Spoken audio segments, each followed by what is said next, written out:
Innovation. We talk a lot about innovation in higher ed, and I do mean we talk about it. Maybe we even form a task force on it, and maybe in a year, that task force produces a report that talks a lot about where we need to innovate. And then some governing body mandates that innovation. Well, now what?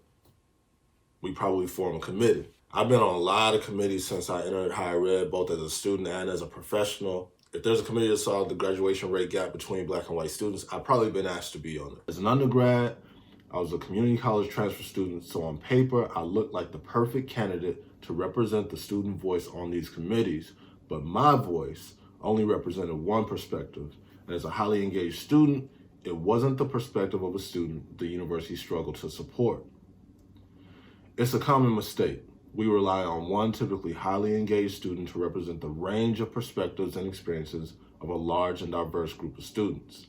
As a result, after hours of meetings and discussions, we still don't fully understand the problem we're trying to solve. So the solutions we come up with don't work. The good news is, I've always loved solving problems. As an undergrad, I developed a passion for industrial design, which is all about creative problem solving through frameworks like design thinking. At its most basic, design thinking is a framework to help you solve difficult problems. You start with research to uncover and empathize with the needs of the people at the center of the issue. After understanding the problem, you explore multiple solutions and test them. So I wondered, could design thinking be used to accelerate change and improve equity in higher ed? In the Learning Center at Fresno State and the California State University system, where I managed between 40 to 50 tutors, I noticed a problem. The students who used tutoring services didn't match the diverse campus population we served. So I organized a design thinking sprint.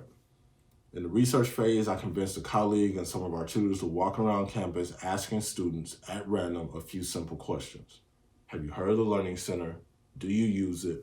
Why or why not? If someone went to the Learning Center or if they had even heard of it, it was often because someone they worked with, someone they knew, or say a sorority sister said they should go. Someone they had a relationship with that they trusted had to make the suggestion to increase the odds of them using that resource. But with only 50 tutors and 2 full-time employees for 24,000 students, how do you cultivate that personal connection and build trust? Through this design sprint and the many others after it, we found a few solutions. Instead of standard outreach presentations and entry-level courses or cohort experiences, we hold mini design thinking sessions I call flipped outreach, where students analyze their success challenges and map them to potential solutions found in campus resources and services. We changed the way we train tutors to make empathy seeking a core skill in how they support students. I'm excited to see how we use this tool to stay student-centered and ready to innovate to meet the needs of students of tomorrow. But mostly, I'm excited for the day when I won't be asked to serve on the committee to solve the gap in Black student graduation rates, because those gaps won't exist.